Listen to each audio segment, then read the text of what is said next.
y'all. My name is Jasmine Jones. I'm a licensed clinical social worker, and you are now watching Black Girl, a Therapist in the Wild. And today we are doing a special Therapist Sips and Reviews. We are starting a new series. It's going to be a 90s, early 2000s, and maybe 2010s rewind, because even though this young face may fool you, I am 33 years old, and I grew up in the 90s and all them other times I just mentioned. So today, we are sipping on a special concoction of vodka and some other stuff that I'm not going to get into, because if I start slurring or anything, I'm just going to stop and record this at a later time. And we are reviewing Belly. And Belly is starring Nas, DMX, a young DMX, which he was very handsome when he was young. Nas was very handsome when he was young. And then there's Method Man in there. He was very handsome. And, you know, it was an interesting movie. You know, I haven't seen it since I was 11 years old. It came out in 1998. Oh, I remember the 90s. The youth, my elementary to mostly elementary. I don't think I started middle school until end of 1999, early 2000. I don't know, but yes. And I wanted to do this series because why not reminisce on better times during a pandemic? And you all can join in too. So if there's any vintage movies that you would like me to review, let me know. Let them be good movies. We're not doing corny shit like Scary Movie. I mean, unless it's one or two directed, produced by the Wayne brothers. Those are the only two scary movies that I will acknowledge. Like Love Jones, or The Best Man, or Menace to Society, like things like that. I'm trying to steer away from shows because shows take a little bit more research and time that I do not often have. But I can sit and watch a little hour and 30-minute movie and talk some shit about it. So let's get into this. Belly stars DMX and Nas. They're the main character. DMX's name is Bundy, Buns, and Tommy. He has a plethora of nicknames, and I think Tommy is his real name. And Nas' name is Sincere, which I'm on the cusp of thinking is kind of a cute name for a child. What do y'all think? I'm on the border. Half of me thinks it's like, that's a lot. And then do I want my child's name shortened to Sin? I don't know. And then the other half of me is like, well, that's cute though. I think that's kind of cute. So, you know, and so anyways, they're basically hood niggas. I don't know if they're actually an established gang or they're just two niggas trying to make money in the hood. We start off with DMX doing a voiceover over his younger self, I'm assuming. And his younger self is like a 5-year-old doing like witchcraft on the floor. There's pentacles set up and candles, and I'm just sitting there like, did this little 5 to 7-year-old set this up? Is he into witchcraft or did mommy set this up and then mommy's just involving him in the witchcraftness? But anyways, the little boy's burning money, so I'm assuming it's a spell of prosperity, a prosperity spell. And we start off just recognizing that there is poverty trauma in DMX's life. And I'm going to be switching between Nas and Sincere and DMX and Buns and Bundy and Tommy. So I hope that most of the people that watch this have watched this movie and know who the fuck I'm talking about. Because if you're not, this is just for fun. So if you come for me, I'm going to ignore you.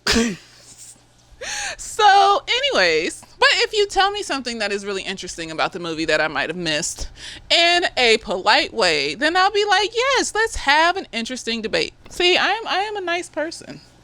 Anyways, so Buns has poverty trauma, obviously, and he worships money, basically.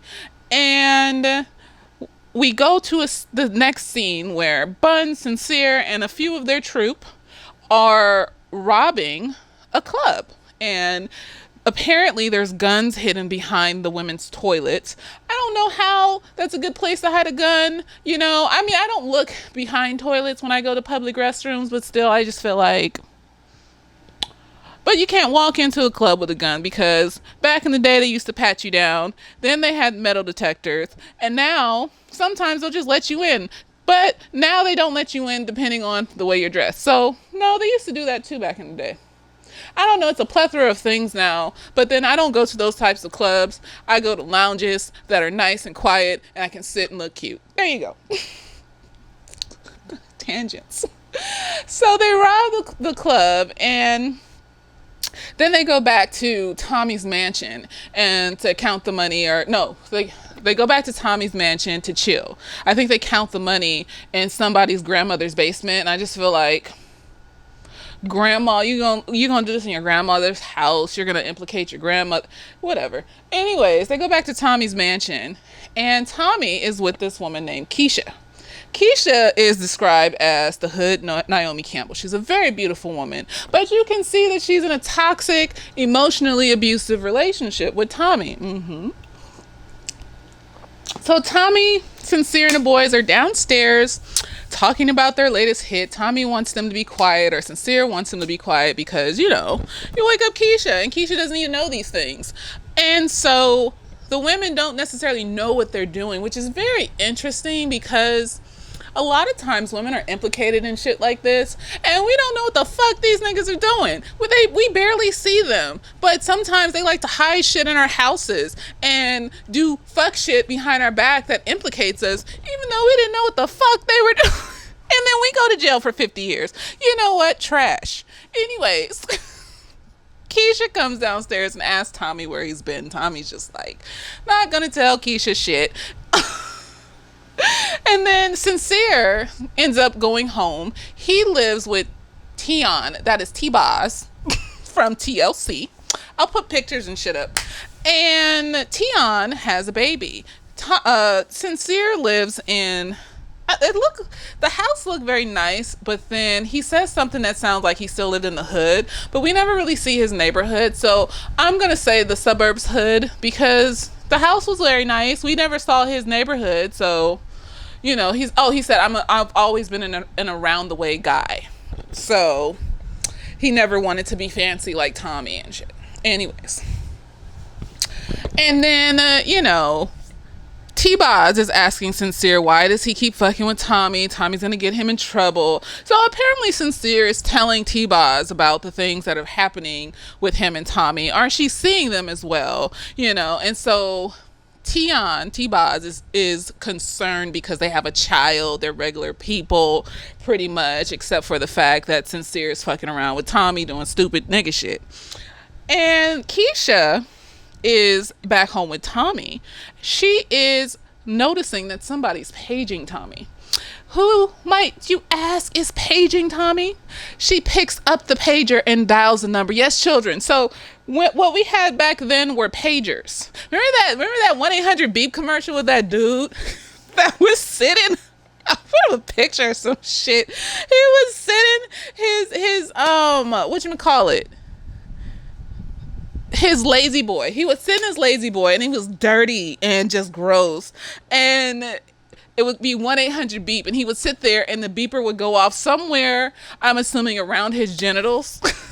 And they would be like something by the beepers. And then at the end of the commercial, he'd call the number that paged him, and he'd be like, ugh, paged me again.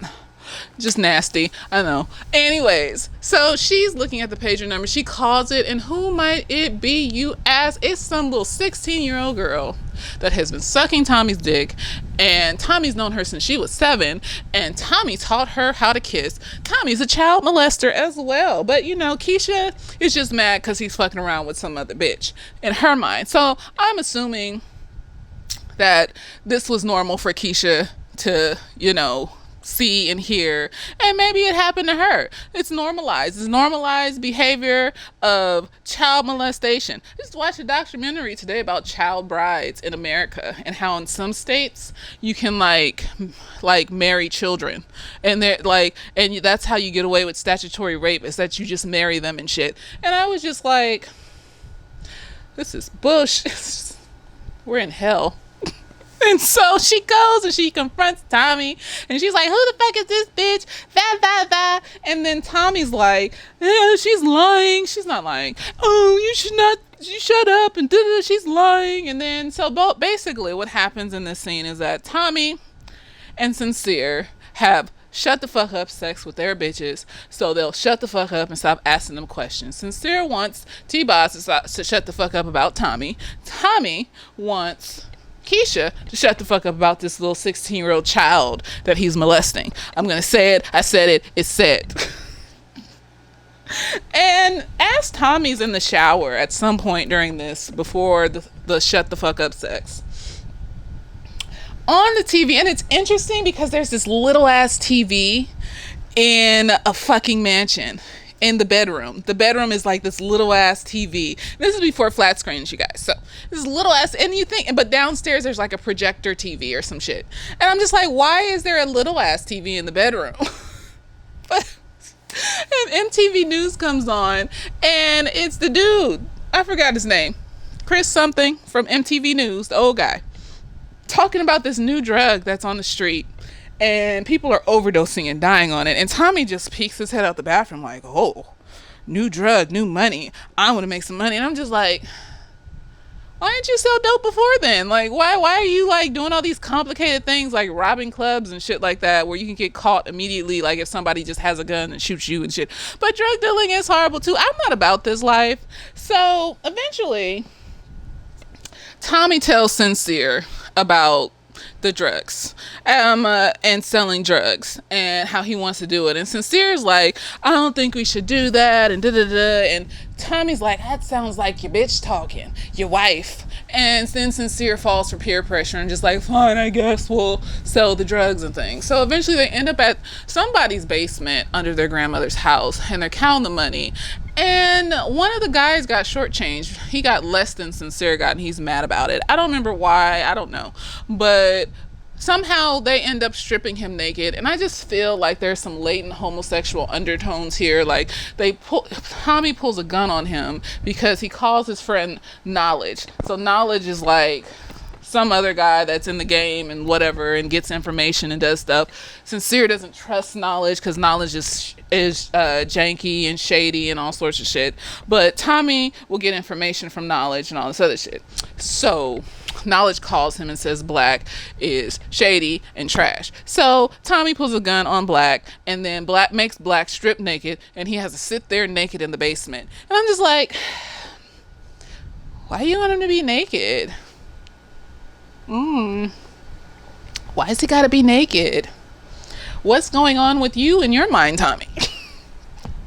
Nothing wrong with being gay. I'm just like, when you have these ultra masculine men in masculine movies, I'm just kind of like, they don't, they've said the F words a few times in this movie. So I'm just like, but anyway, so what happens is that Sincere and Tommy eventually start selling this drug in Omaha, Nebraska.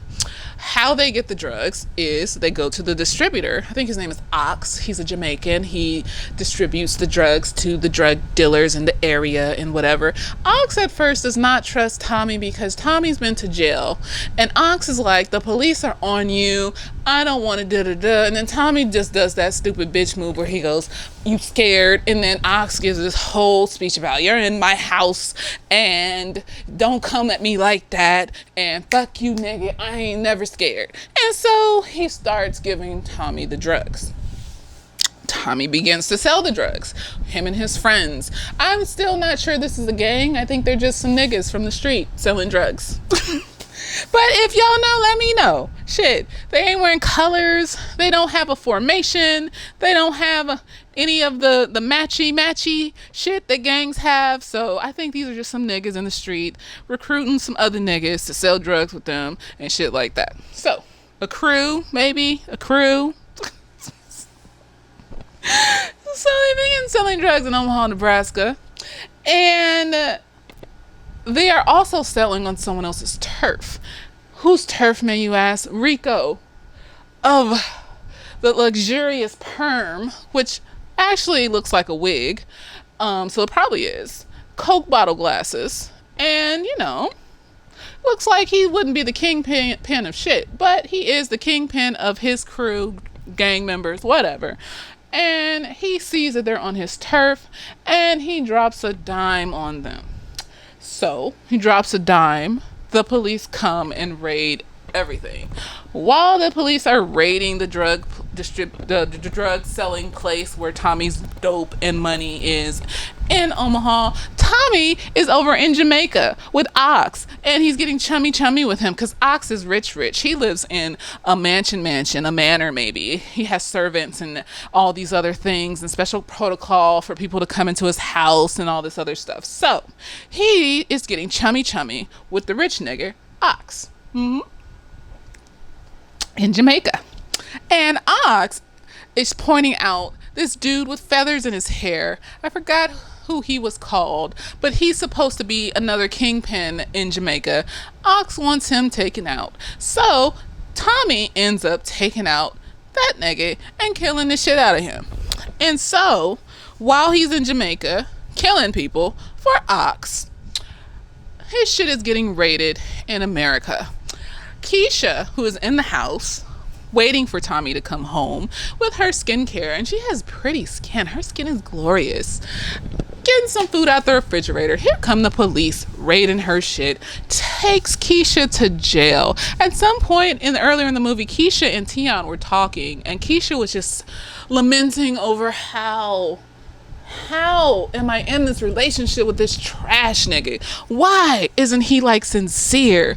It's like an addiction. So Keisha's in a trauma bond. Yes, the oxytocin, the dopamine is flowing every honeymoon period, but she knows the nigga's trash. He's beating her. No, he's not beating her. He's manipulating her and lying to her, and possibly emotionally abusing her as well, So she's just like, I need to get out of this. I don't know how. And Tion's just like, you just need to go. You just need to do what's best for you, girl. Yes, T-Boz, I see you, girl.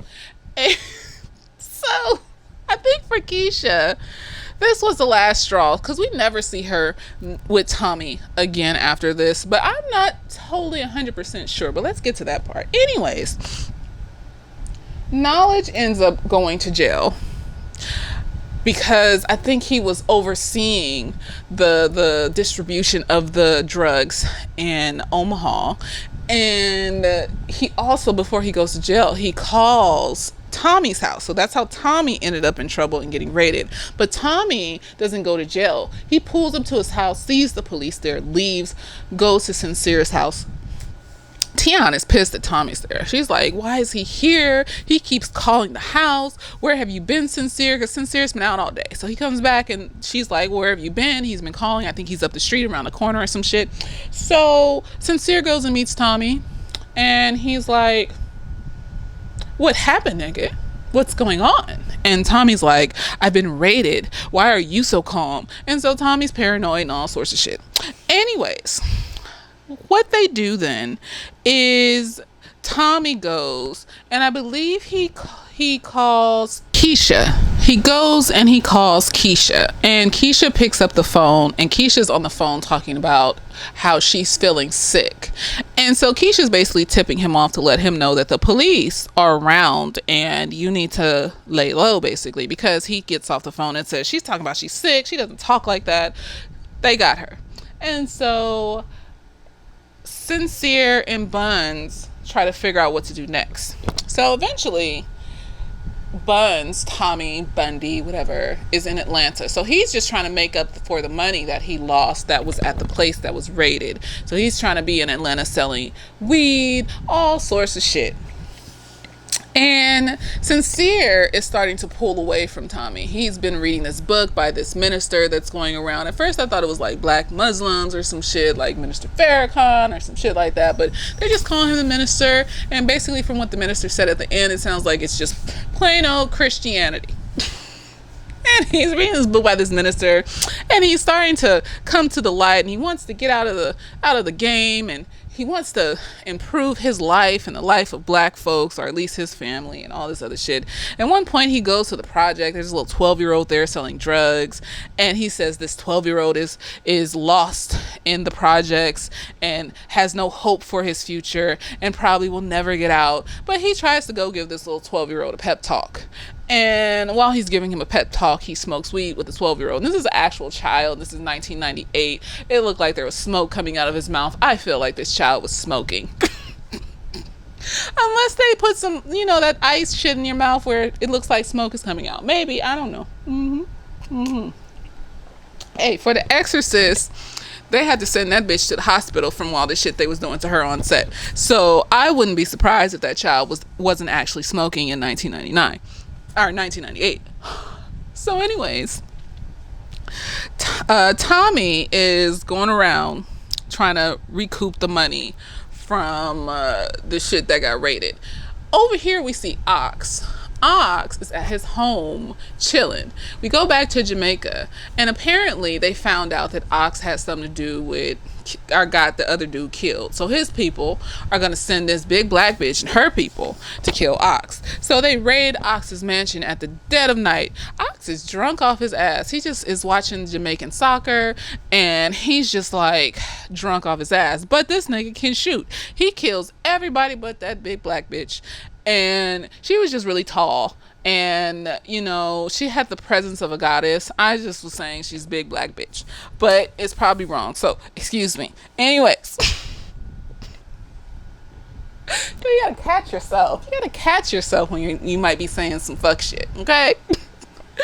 Anyways, so he shoots everybody that raids his house except for her, and she just jumps from the top of the banister and jumps on this nigga's back and slices that nigga's throat. And I was just like, yes, girl.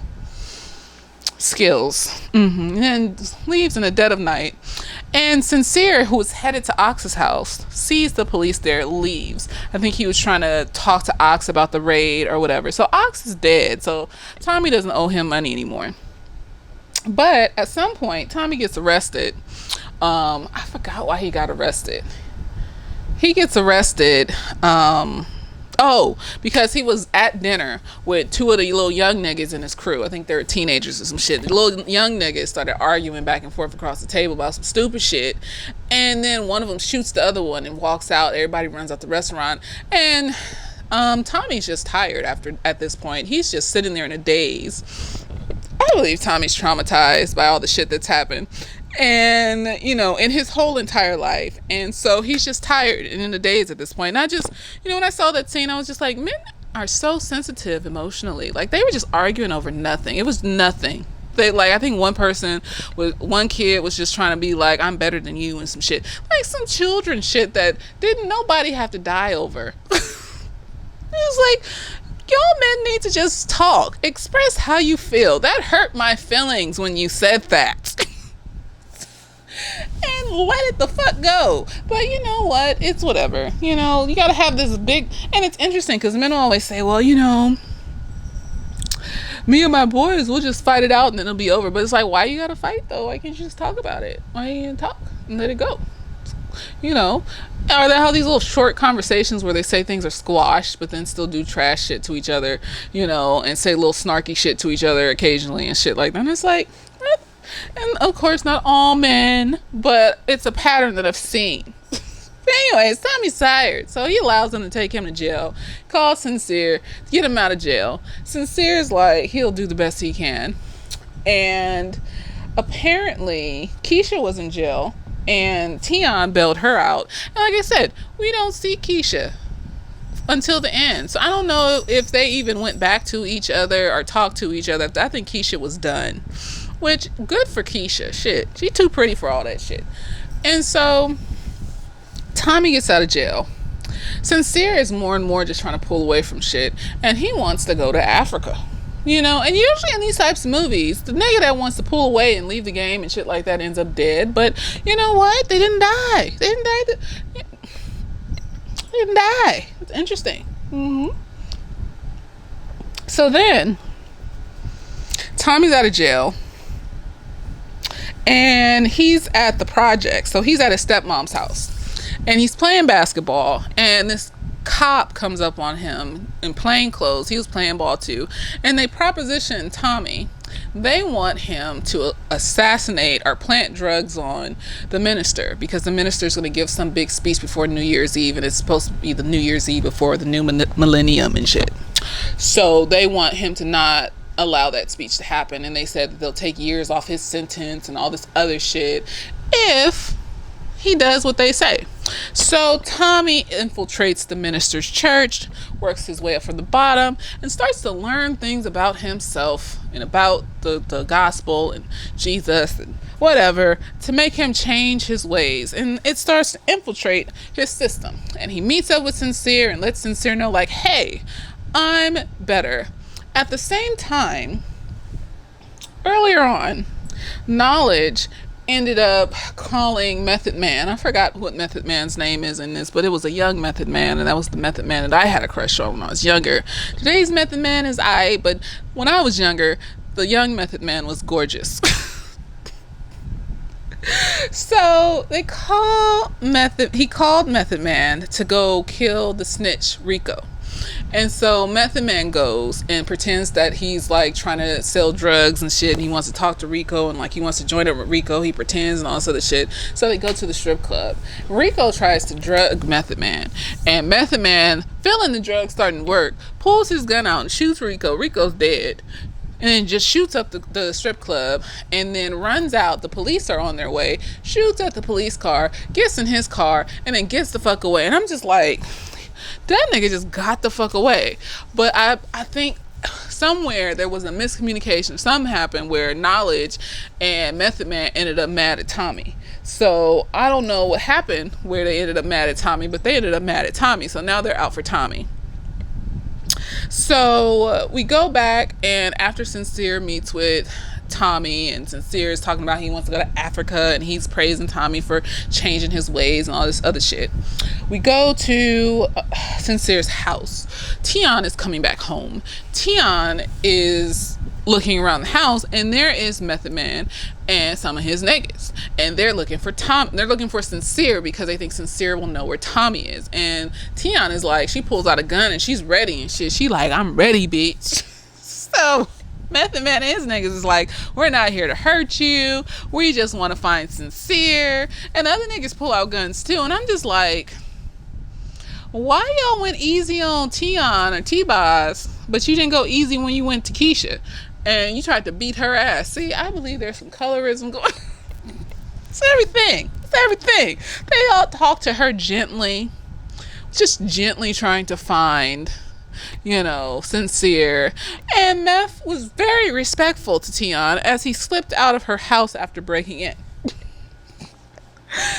And so Tommy continues to infiltrate the church. The cop is talking to Tommy. He's like, we need you to make sure he doesn't make that speech. We need you to make sure da. And Tommy's just sitting in the car feeling so flustered and doesn't know what to do because he's believing in the church and the message and all the other shit. Meth decides to go and find Keisha.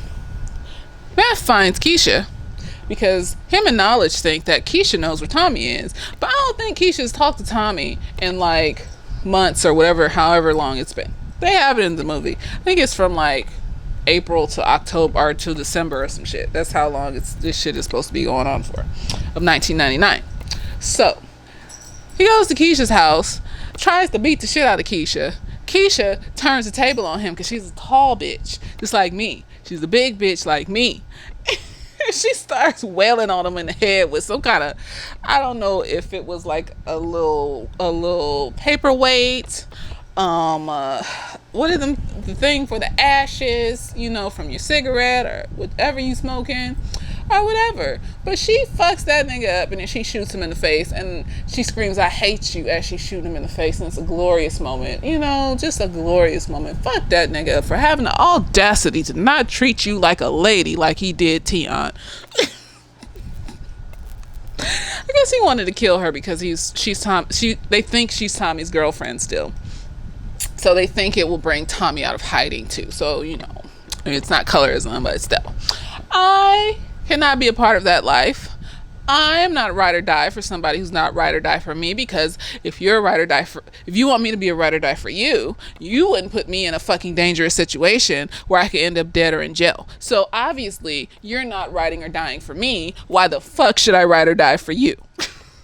You know how many Fatal Attractions I've seen and other shows I've seen where the bitch was standing there for her man, for my man, there you go, and doing stupid shit for her man, and this bitch ended up in jail for 150 years, and this nigga just walking free in the world. What happened to ride or die?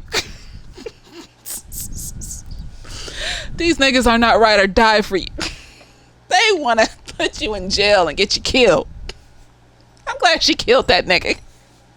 Anyways, Tommy infiltrates the stadium. It's a beautiful little opera house, whatever it was that the minister was in. It's beautiful. The hallways, I think it was the opera house. I don't know where it's at, but it's pretty. And he finds the minister and he holds the gun over the minister, and the minister starts doing this speech about black people and black tragedy and how we treat our women bad and how we do drugs and sex and all that stuff. Interrupts. It's a nice speech. At some points, it looks like he's reading off of something because you can see his eyes moving. And his voice sounds a little robot. But you know what? It's true, though. And he feels like his message, or the new millennium, is going to change everything for black folks. And I feel like, I mean, it has. But we always, pretty much almost every decade, we've had some kind of trying to uprise, civil rights movement, Black Panther, the riots we had in the 90s and shit where we were fucking shit up, all the things. But white man came in and destroyed all that, put us back down. So maybe this time, as we have our uprising in the new millennium, we will maintain and grow and be a greater people. But anyways, Tommy is standing there holding the gun on him, not knowing what to do, not knowing if he should shoot this nigga, wanting to believe the message of this nigga. And he does, and they end up hugging, and we fade off into this a shot aerial view of the city as Sincere's voice comes over and he says Africa was beautiful with the blue skies and the green and all this. So that Sincere ended up in Africa, and DMX ended up a part of this church, and hopefully the police don't come after him and put him in jail because he didn't shoot this nigga. So So we started off with a religion, and we ended with a religion. One religion was made to look evil and fucked up and a precursor to all of, Bundy's, worshipping of money and sex and drugs and shit. But really, it's just poverty trauma. We have poverty trauma. We have this godlike outlook on money. Like, we have an anxiety around not having money. We're always thinking about money. And the thing is, it's like, if you're gonna do shit like that where you get tons of money at once, why don't you just turn legal? Why don't you just flip houses or open your own business or do some shit? Like, even Tion was telling Sincere, like, why don't you just start your own business now that we have all this money? So a part of this shit is wanting to put yourself in danger. A part of this shit is being used to trauma and chaos and being afraid of something good, that panicky feeling when things are calm and content. You always want to go the next step. So he went from robbing clubs to going to the next step, which is selling drugs. So it's like, it's always that anxious feeling of not being content at all. And so it's not just money. I often think, is it like a form of suicidal ideation to constantly put yourself in danger like that, like your life isn't worth shit. So why not have adventures that will damn near kill me, and one day I'll probably die from this shit, and it'll be the end of all the pain that I'm having in the world. And that's sad. That is sad. Goes back to post-traumatic slave disorder by Dr. Joy DeGruy, and how she postulated genetics, intergenerational trauma, there you go, and applied it to black folks. And so it's like this constant need to be in chaos because we're used to chaos and we feel that chaos is controllable. If we're always in negativity, then we know what to expect. We don't have to be happy, happy, happy. And the negativity just comes and we think it ruins our happiness when in reality, no, it doesn't. You just, how do you get through the negativity? That's the sweet part, is how do I get through the negativity so I can get back to happiness? Not, I'm just going to keep the negativity going. I'm going to create negativity. I'm going to be reckless and ruthless and do all these crazy people things just so that I can feel safe, even though I never really feel safe because I'm always going through trauma and recklessness and stupid shit. I mean, for a movie, I will say the 90s gangster movies were pretty damn good. Good acting, except for Cuba Gooding Jr. And what was he in? Boys in the Hood, Ministers, whatever one he was in where he was standing at the door with Jada Pinkett Smith crying and looking like he can't act. I'm sorry. Cuba Gooding Jr.'s brother can act better than him. Okay? Baby boy. He can act better than except for that one. So, are the parts that he was in that movie. There you go. Yes. So, pretty decent acting. Cinematography was good. It wasn't corny like today's gangster movies that go straight to video, do they go? Yeah, basically they just go straight, are on Netflix, straight to Netflix and shit like that. There's no cinematic release in a movie theater, really. It's just like, oh, okay. Let me watch it because we're bored. So, it's pretty good. I don't understand the progress of going from gangster getting money to becoming, religious and things like that. I mean, I think that could have been a little bit more smoothly done. The minister could have possibly looked like he wasn't reading something while he was giving his speech. I'm just throwing it out. But it was a decent movie to watch. I don't know what I'm gonna do next. It's gonna be a surprise every week. Maybe I'll pick something that you guys put down at the bottom. Maybe I'll just randomly pick some shit because I feel like watching it that week until an interesting show or movie comes out that I want to review. Because I was like, what movie or show should I review? Nothing is exciting for me. This was exciting. This was like, oh, I'm going back to my childhood. I was 11 when that movie came out. Yeah, I was a child. I remember being 11. That was fun. Now we're in tragedy. Being 11 was fun. So yeah, I hope you enjoyed this review of Belly. And like I said, if you have any suggestions of good cult classic black movies from the 90s, early 2000s, and maybe like the early 2010s, then send them my way. I might pick one and we can talk and chit chat about it in the comments, and what you like about it, what you don't like, what you liked about this review, what you didn't like, what you agree with, what you didn't agree with. It's perfectly fine. Just don't be rude. And yeah, I hope you enjoyed this review. Later days.